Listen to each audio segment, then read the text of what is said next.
Hey, what's up, guys? Welcome to the Linecheck podcast. Today we are here with Avanthi, and her name or pop-up name is called Kala. How's it going? Good. How are you?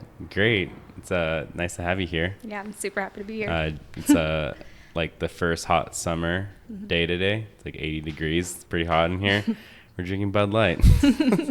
Sponsor us, Bud Light. I'm just kidding. No, don't sponsor us. I don't want to be sponsored by Bud Light. How's your day today? It was pretty good. I came from a little tea workshop hosted by some friends in East LA. Made some snacks for them, and that was super cool. That's super cool. Yeah. What did you make? So I have these like almond saffron cookies that are kind of like I have like a pastry side to me, and then I have a savory side to me. And like I say, like the pastry side is kind of like my like fun side. Like that's kind of like I like to like play around a lot with that. And so I have like these almond saffron cookies that have kind of become like an iconic little pastry of Kala. Like I just anytime someone asks me for pastries, I make those. So anyway, they're kind of like a modeled after like a Mexican wedding cookie kind of vibe. So I did those, and then I just stuffed some honey dates with red walnuts. Those are like one of my favorite like tea snacks. Yeah. And then I did like a little spinach feta pie situation. Yeah. That's I it. love spinach. Yeah. That sounds so good. Yeah. Yeah. So tell our viewers what Kala is and who you are. Yeah. Okay. So, my name is Avanthi. I am from Cerritos, but I would just say like Long Beach area because I grew up right there. Yeah. Spent like high school like coming to Long Beach a lot. I cook. That's kind of just like my thing. Like when people are like, "What do you do?" Like I cook. That's like kind of Yeah. that's it. And yeah, I mean, I have Kala is my pop-up that I started like a little less than 2 years ago, September 2021. But yeah, that's kind of it. In my free time, I'm a classical dancer. That's kind of like my like the other half of me that like I have like these two little parts. Yeah. That's super cool. Yeah. That's cool that you have another hobby besides cooking. And I feel like that's super important. It's imperative. I feel like I need like space. Like it's not related to food at all. Like it's completely different people. I get asked about like food in that space, but like that's not the priority. It's kind of like also like exercise. Yeah. So as far as like keeping my body like well for the kitchen, it's important. Obviously, that like working in a kitchen is demanding physically. Totally. Mentally you need a break. But also like one thing that's like interesting that I actually found when I started doing the pop-up with dance was when I practice in my garage at home, and when I'm like doing my warm-up, which is kind of like a super like routine thing that's kind of like boring, like there's nothing like creative happening there really. That's actually when I do my thinking about like a problem with food. If I don't know how to plate something, if I don't know what to sub something out for, like when I'm doing my warm up, it's like that's usually where like my mind will like float off to. So it's like it's a great like counter to like the cooking. Yeah, I totally feel that because I know a lot of chefs that are just like stuck in like their brain just like overloading with just like work and cooking. And they don't have like another hobby or an outlet to like let themselves relax and like wind down a little bit and to like not think about food for a second. Yeah. And they always seem to be the most overwhelmed people. And then I have other chefs or friends that I know that have other hobbies, like they're a DJ or a musician or an artist. And they're just like brains are so much more like attuned with what they're doing, and they like allow themselves to have free time to do something and then jump back into cooking. Yeah. And it's like that same thing with like writer's block. Yeah. It's like you're like trying to force yourself to like write something, but nothing's coming to your head. It's like the same thing when you're coming up with dishes. Yeah. So you need to like step away. Oh, 100%. And then come back and you'd be like, there it is. It's like it was always there. You just were so like, it's like you were too close to it, you know, like you're like so Yeah. close to something, you like can't see the mistakes. You're Where, like, you where are can't my really read keys? it. Yeah. It's like if you just like take a breath and Yeah. slow down, then you're Yeah. like, they're right here. Yeah. Or they're in your pocket, right? Yeah. Yeah. Yeah, that's so cool. What kind of dancing do you do? So it's called Bharatanatyam. It's a classical form of like South Indian dance. And it's like one of those things that like growing up in Cerritos, like, which is like mostly like Asian and like there's a lot of Indian people there. Like every Indian kid does like some form of like art, whether it's like dance or music. And for me, it happened that it was like this particular style of dance. My mom and my sister are also dancers. Yeah. And I just, our school is based in LA. And so like I grew up just like going to dance class twice a week. It was just like a really normal thing. And now it's funny because like once I like kind of grew up and like left high school, it was like people didn't know what that was. And I found myself like explaining it. And I was like, really? I was like, this is so normal in my world. But yeah. That's cool. Yeah. So like, how did you get into cooking? So These are always fun. I know. My story is pretty linear. Like I wasn't even a thought as a kid. Like I feel like between my sister, I only have one sister, but between the two of us, like she was the artsy one. And I feel like I kind of always figured that I was a little bit more just like technical. But I was very like easily bored and destructive. So like as like a 12-year-old, like my sister and I, when I was 12 and she was like 13, 14, like she would be in the garage, like doing like making art projects, or she's like into like 3D art. She's an architect now, but she's into like building things. So she would be like building things and I would go fucking destroy them. And like and my mom was like, okay, we need to like find you a hobby. So one day we were like, I think we were at Michael's getting like art supplies for my sister, and like my mom got like a cupcake book. And she was like, you're making cupcakes this summer. And so I literally made every kind of cupcake in that book that summer. And like, that was kind of it, honestly. Like, so I started baking really young, but like I, again, like still like didn't really think about it as like a career. Yeah. And then around like 15, when it was like, all right, like, what are you going to do with your life? Like I went through like, I want to be a vet. I want to be a lawyer. I want to be a writer. And then like, my mom one day was like, why don't you cook? She was like, you seem to enjoy baking a lot. And she was like, why don't you like pursue that? And like, as like an Asian kid, I was like, is that an option? You know, I was like, are you okay with that? Like, I didn't really, literally, I was like, I didn't think that would be okay. Yeah. Cause it's like very typical. Like my family is all like dad's side doctors, mom's side engineers, like, you know, everyone. So, I mean, but once it was kind of like, oh yeah, okay, I guess I'm going to cook. Like at 15, like my dad lives in Bakersfield and he was part of a country club, and so like he asked the chef, he was like, hey, can my daughter, she's gonna spend the summer up here, can she spend time with you guys in the kitchen?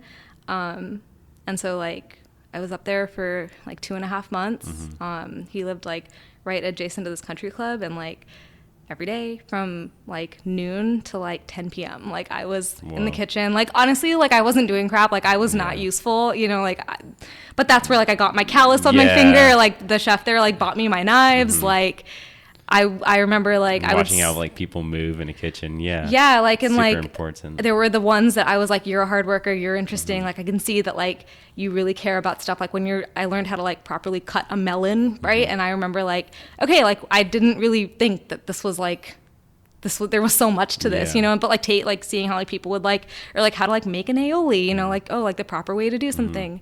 It was like in his office that I like, his name is Eric Copeland. He's still like very near and dear to my heart, but like he, like in his office, like the Alinea cookbook, like I saw that and I read that whole thing like that summer, you know? And so it was very like, I don't know, it was just like a different world, you know? And so then like after that, like I don't think I've ever, since that age, I don't think I've ever like not cooked or like not been in a kitchen, you know? Like I came home after summer, I was still too young to like get a job, but then once I could like actually like work, I started working for free, which you can't do anymore. It's illegal.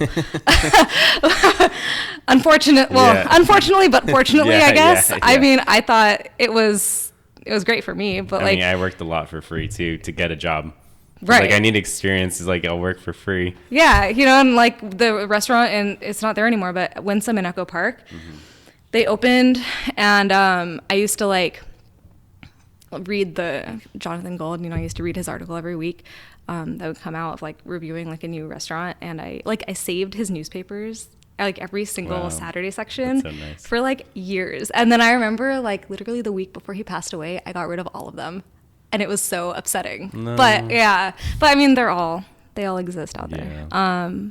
But yeah, like I would read his review, and then my mom and I, like on Saturdays, I had a Saturday dance class in Culver City, which, between here and Culver City, everything is on the way, right? So like after class, we would go somewhere new, and we would go eat somewhere new. And that's kind of like how I like learned about like food and like what kind of food I liked. Winsome was reviewed. We went and ate. There's something about the space that I just really liked. The food was good. So like literally the next day, like I just got my car. The next day I drove up there. I like asked for the chef. He wasn't there. They were like, email him. I emailed him, and he was like, yeah, come in on Saturday. And then like for my entire like senior year of high school, I would like Saturday, Sunday from like noon to 10, I was in there fucking cleaning Ranzino's, making mirepoix, shit like that. Yeah, that's it. I mean, that's kind of it. Yeah. That's super cool. Yeah, I started off way late. But it's been like I'm gonna be 32 soon, so I've been cooking for like 12 years. But I started when I was like 20.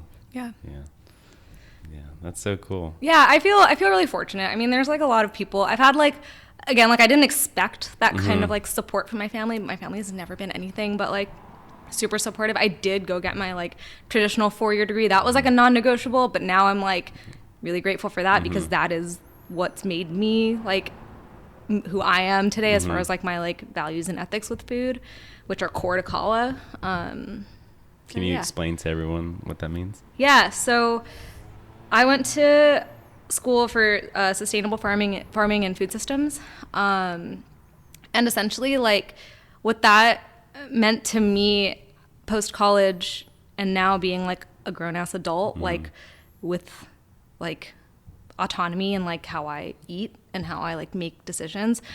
Essentially that just means like I'm taking my knowledge and my privilege a lot of the time, and I'm like using that to make good food choices with keeping the planet. For me it's planet first, but planet, communities, individual bodies healthy. Healing, using food to like heal, using food as like a way to like connect with people, or like connect with like yourself or your culture. That's I feel like that encapsulates my like values and ethics towards food pretty well. Yeah, I feel like I'm always I really strongly believe that. I mean, just eating better when you eat like whole vegetables and better produce, like you can feel it in your body that you feel so much better just from eating like better ingredients. Well, yeah, I mean, and also I have this whole like crusade against like diet culture, where like I feel diet culture is so like when I tell people that I'm into sustainability or I'm into like farming and food systems, a lot of times like the first response I get is like, oh, so you're vegan. Like, oh wait, but you, or if I like serve something, they're like, wait, but that has like meat in it, or like, oh, but you eat meat, and I'm like, okay, like like sustainability or holistic, responsible, whatever word you want to use. Like, to me, it's about inclusivity, not exclusivity. Diet culture is all about exclusivity. It's all about cutting things out. I truly do believe that every body is different, that like everyone's chemistry is different. Like, we need different things. If you don't need gluten, good for you, whatever. Like, I don't really care, like you eat how you eat. Yeah. Just like, I don't really need to hear about it. When it comes to like meat, like I have opinions about like veganism and like vegan diets. I think it works for some people. Again, if it works for you, that's great. That's your business. What I don't like is that you're talking about like whole foods. Like, that is what's important to me. Like the whole Beyond crap, whatever. No. Manufactured food. that to me is like, that's just I just don't get that. I'm like, how are you going to be like vegan for health, but then like eat all this like processed food? Or like a chicken nugget that is not chicken, but it tastes like a chicken nugget. Yeah. Also, like, why? I was like, you don't, we talked about this on my podcast before. Yeah. So, it's just like that being like understanding what works for your body, I think is also just like massively important, and not needing to like broadcast that to the world, because it's nobody's business. It gets really personal and really emotional for a lot of people, and it doesn't need to. Yeah. And I think it like turns people off from even like wanting to learn or wanting to make good food choices. Yeah. When did you so how did you start Kala? Like how'd that come about? So okay, I was thinking about this today and there's a lot I forgot. Like Kala started with like 4 people actually. In September of 21. I was working at a restaurant. Wait, I don't remember if I had already quit. I think I had already quit. That's usually how it goes. It's like I quit this place and then I started a pop-up. Yeah, I was fed up. So I was working at the spot. I quit. But I had one friend that like we just vibed. Like we just had a lot of like the same like priorities with like why we cook and what we wanted to see for ourselves in the industry. And then there were 2 other people that we also just kind of like got along with, who had also like recently left the restaurant.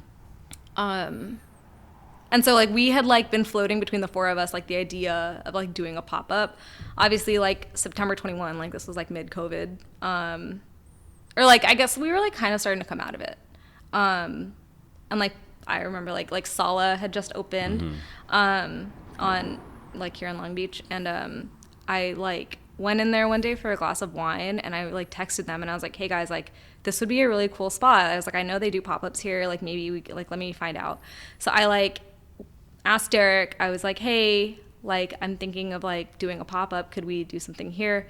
And then we did our first one and it went really well. After that first one though, like the 2 other people, I think like they had full-time jobs and they weren't really looking to like make it their they just full-time. wanted to do it just for like fun, you know, in the moment. Yeah, and like they kind of had like plans that like didn't really align with like culinarily like what like me and Alex's friend. That happens. Yeah, you know, and I was like, all right, like the first one was fun, but like there's things we want to change. And like I wanted to like do it again, and they were like, yeah, I got a job.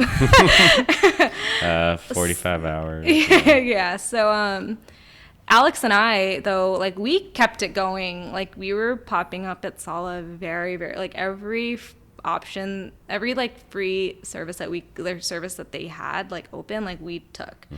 And like it was not good for a long time. Like it was it was really, really like there were some nights where like I think back, like there were some nights where like we would have like 2 people come in. You know, it was like really, really rough. But like we just kept at it, and like we were like, yeah, like, you know, we would like meet at the market in Santa Monica every week, and we would talk, and we'd be like, all right, like what are we doing for this one? We were also looking at like doing things in other places. We like started popping up at Melody and Virgil Village frequently. We did like, it was like we took it so seriously. Like we did like Thanksgiving stuff and like Christmas stuff, and would like call them like activations, you know. It's like we're doing like an activation, right? And like it was just like I don't know, I feel like it was like kids playing like chef, you know. But it was like fun, you know, and whatever, like things happen. Like we kind of like went our separate ways like last summer, maybe like a year ago now. And since then, like I've kind of like taken Kala kind of as, you know, like it's like my outlet now. It's like my way to like, it's your brand, your outlet. Yeah. It's like you are Kala now. Right. Yeah. So yeah, that's the origin story. Yeah, I went to one of the Sala pop-ups. Yeah. How was it? It was a long time ago. I forgot. That's how. No, it was good. There's a lot of shit, man. That's like that happened in those early days, and I'm like, yikes! Like, that was like one of the first times I think I went to Sala too. It was like for your pop-up. Yeah. And then I met Alex at Melody because I was doing a pop-up there. Oh. And then he was like in passing, like, I don't know, grabbing stuff maybe. Yeah, he was like super one nice. of the sweetest souls in the world. Like I remember because I forgot that you were at Melody, and then you're like Melody. I'm like, oh wait, I met. We were there. That was like last year. Yeah, in January we started a lot. We were there for like a few months. But now, like, I just kind of I work at a restaurant now in Echo Park that I started there about 4 months ago. And since then, like, you know, it was a new job. I was kind of like getting like situated, never with the intention of like leaving Kala.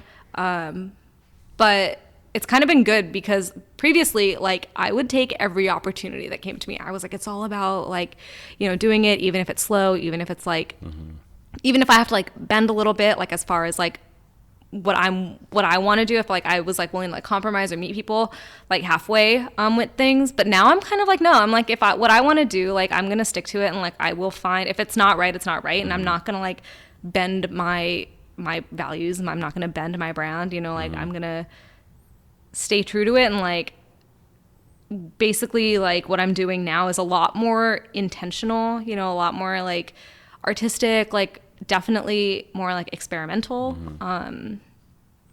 definitely like more with relationships in mind, you know. For example, like the thing that I did today with Standstill, like they're amazing people. We have a lot of the same like values and ethics. I love that they're doing like a tea, like the idea of like a tea workshop and like doing something like intimately with people and like teaching about something that's like super cultural and like important to them, like that. I vibe with that, you know. So like I'm happy to like participate in that. But if it's, for me, like at this point, I feel like if it's just another service to try to make $300, I'm like, I don't know if that really cuts it for me right now.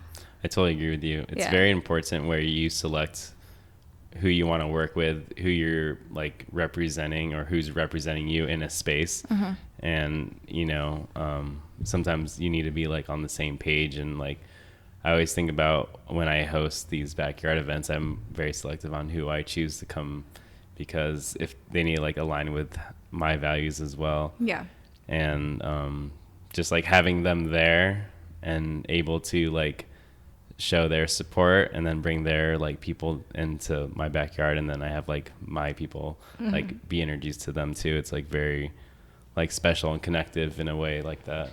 So it's like everything's like curated. It's a curated feeling and like what you align with. It's super special. What's your favorite produce season? So that's like really, because like I would tell you, like if you were to ask me this in winter, I'd be like, right now. You know, but I was gonna ask you, I was like, do you like it right now? Because it's pretty good. I mean, it's great right now. Like that stone fruit is so good. We got like peppers and on the horizon. I mean, it's, I don't know if I can answer that, because I feel like it changes every year. I mean, like this last spring, it was you know what? And like actually I've been talking to, so I've been going to the Santa Monica market every Wednesday for a couple of years now. And now I'm buying for the restaurant, which is so great. I mean, it's like, honestly, I was talking to someone earlier today at the event, like about, he was just like, oh, it's like, what are you up to, whatever. And I was like, oh yeah, you know, he was like, I thought about you because I was at the market. And I was like, yeah, like going to the market, yes, relationships are important. Like, yes, like the being able to like touch the produce and like being able to like actually hand pick every single thing is like that is like irreplaceable. But to me, like the biggest thing is like I'm giving, it's not my money, but money, a lot of money is going to people that are doing good work, you know. And like I feel like that, to me, like I feel like really like, I don't know, like it's just really powerful, you know, to like be able to like go and like give money, which unfortunately we live in a money-based society, you know, but like I can give something to someone that is making tangible difference on the planet. But favorite produce season, I don't know, man. Like whatever is good right now. I'm loving summer right now. It's good. Well, and also like I was talking, I got into that because I was talking to one of my favorite farms is called Country Roads, and they do a lot of like fruit, right? Like a lot of them right now, like they're like pluots and like plueries and like figs and stuff are really good. But they were just like all the rain that we got, like all the weather that we were like, God, this fucking sucks. Like it was fucking raining for like 6 months. But like all the perennials are so good. You know, like they've all benefited so much from that. It was like, this year is definitely like, already, it's not even we're just beginning of July, and already like the peaches that I bought like last week, some of the best peaches I've probably had in like years. Yeah. Someone showed me their backyard, and they had like a bench that's just like a kind of like a square, and they grew like these vines around it, and it was like so dead. And then they told me like after this like heavy rainfall, like there's this like garden around the bench. It was like they're like this backyard was so ugly. It was just like a weird like square bench, and now it's just like blossom and so pretty.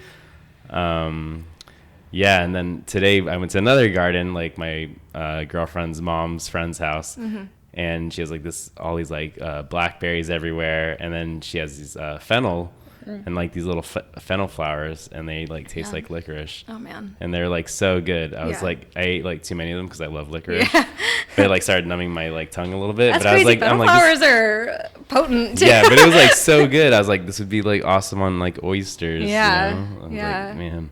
I have it's like my little like COVID baby. Like I have a passion fruit plant on like my side yard, and I got it like mid-COVID, and it kind of like, it gave us a little bit of fruit last year, but it's probably got like 200 passion fruit on it like right now. Whoa. It's insane. It's like everywhere you look, there's like clusters of passion fruit like all over the place. It's crazy. That's I'm excited. So cool. I'm excited for when they So where do you see like Kala like moving forward? I know you already told us like you're intentional with, you know, what you're doing now and who you work with. Yeah. But like, I don't know, like a brick and mortar or something. There's like so many avenues to choose from, you know, or like, and we don't know. It's hard to tell with these things, especially with such a hard industry. Yeah. You know? I definitely, it's changed for sure. I think like I would love a brick and mortar. And I do think that's probably like where it's headed eventually. Like working for someone is a drag. Frankly. Because you know, like the thing is like with Kala, like I've had this experience and like I know I can do it. But having the security of a job is also great. So I don't know. Like I know that like employment is not forever. I know that I can't do that forever. But also like if I had like I've always been like the kind where I was like, oh, I want to do as much as possible as soon as possible. But I feel like starting in like this year, I was like, I'm just gonna let things happen as they happen, you know. So for anyone that knows me well, knows I'm obsessed with Nashville. I see myself moving to Nashville at some point. I want to go there. Oh my God, you should. I've been good. telling everybody, I'm like, I want to go. The farthest I've been is Louisiana. I went to New Orleans. I really love New Orleans. I'm going to New Orleans in August. One of my favorite cities now, but I need to like go more. Okay, you have to go to Nashville. It's just like, I heard the food's really good there. The food is insane. I mean, like, it's just crazy that, like, they're doing what they're doing there. I mean, I feel like the thing that I took from it is, like, I've lived in LA, New York, Copenhagen. Those are, like, the main 3 food places that I've been for, like, a long time. None of that food has been half as honest as it is in Nashville. I mean, I just have this, like, dream probably next year of like moving there for just a year. I don't need to live there forever, but just moving there. I want to work for a chef out there for a bit, and then I see myself coming back here. I don't know if it'll still be called Kala. I like the name, but I don't know. Things change. Yeah. So we'll see. But a brick and mortar eventually. And over here, back here, home. Yeah, I think so. Cool. Yeah. So this has been like the topic that we love to ask people is like, what's your favorite in the weed story? Yeah. And I'm sure you have some great stuff. Yeah. So I have my like weed stories of like when I was working for people but I think probably the most jarring one was like, it's a Kala weed story. So, and there haven't been many because I feel like I've got like a pretty tight hold on like how to run a successful service for myself with a few people. But I was doing an event, and I hate doing events for this very reason.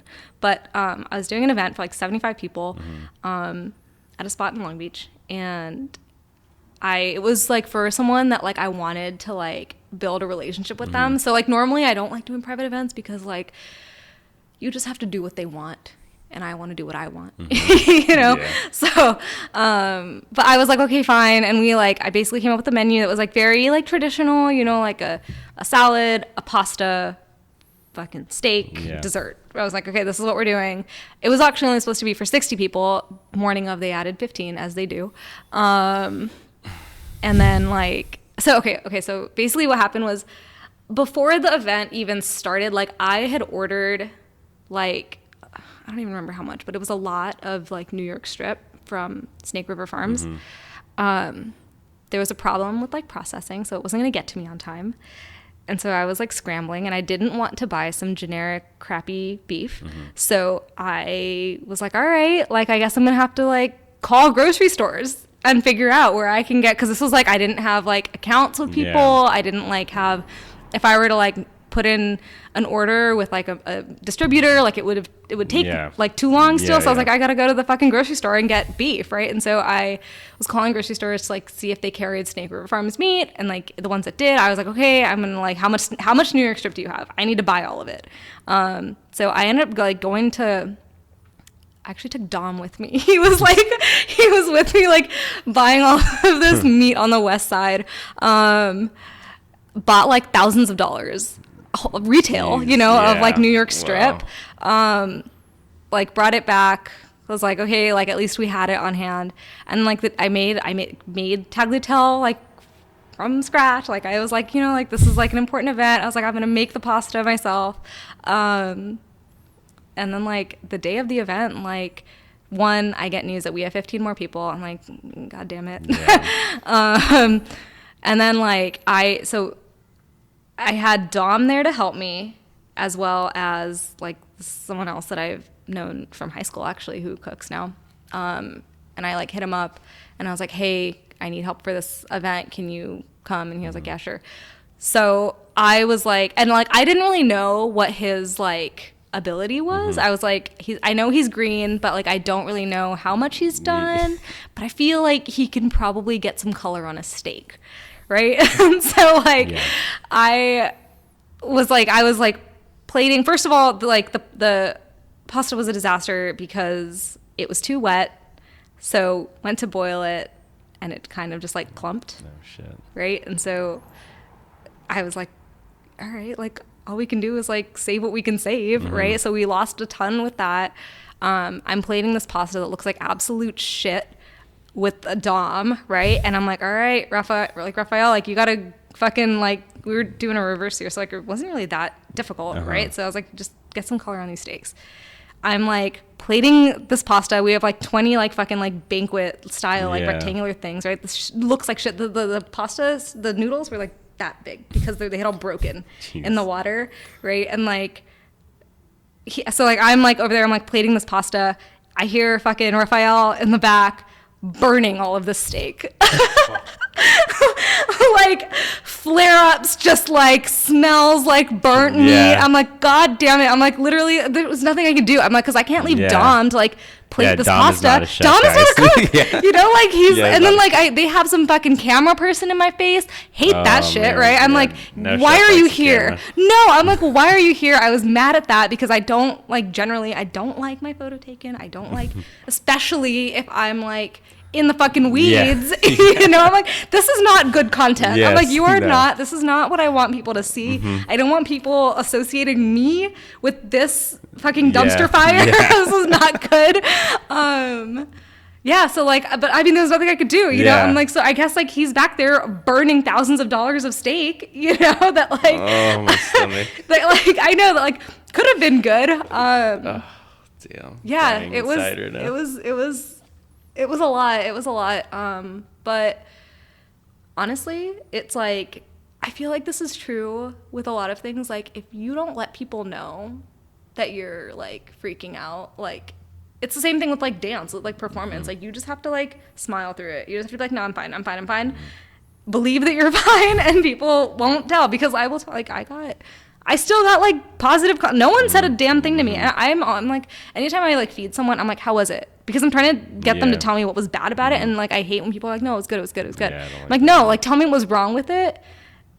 And like, people were really, I mean, I didn't get anything negative about it that was like said. Like people liked what they got, but also like, I don't know who I was feeding.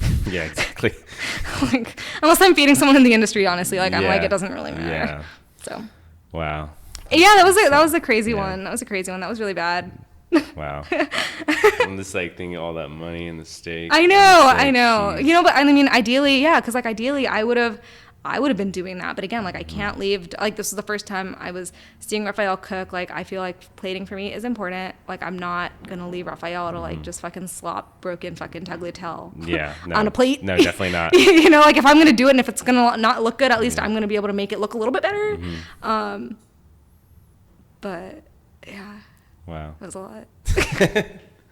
Well, I'm glad you got through it. I feel that's always like the moral, like the story you like learn from it, and then you just you remember and then you move forward. Yeah. And you then, know, like and then there's a learning lesson from all of it. Yeah. And I mean, yeah, the weeds suck, but they make you better. You know, like I like being a little weeded, you know, like I don't know, it's kind of fun to like dig your way out. I'm competitive too, so I'm like, yeah, fucking put me in the weeds and I'll get out of it faster than you can, you know, like that's like how I am. So it's kind of like, I don't know, like, but that where it's like, no, this is bad and I'm putting out bad food. That's when it's like a little too much. Yeah. I think I've been there before and I got myself out of it. Yeah. It's usually like a pop-up where, because when I do pop-ups, I never R&D anything. I just kind of just make everything from scratch. I feel like your menus are though, like they're pretty like... They're easy and like approachable and like nothing you can sub things out, right? If you have your like foundation, you know, you need acid. You can sub in an acid. You know, you need crunch. You can sub in a crunch. Yeah, and it's just like... And then sometimes, it's just about like this needs a little more acid or it doesn't need acid or it had too much salt. Right. And then you're just like, fuck. Yeah. This didn't work together today. Yeah. And then those are those moments where I'm like, fuck, that didn't work. Yeah. Yeah. But you stop to serve it. And then, but then I'll be like, okay, let me just fix it now. And then I'll like fix it on the fly. But maybe like one person got it bad. But that's just like, that's my fault that I do this all the time to myself. Yeah. Pop-ups though, I mean, the thing about... But you can do whatever you want. Like, I feel like now, like, drop me into any kitchen, any scenario, and I will do it.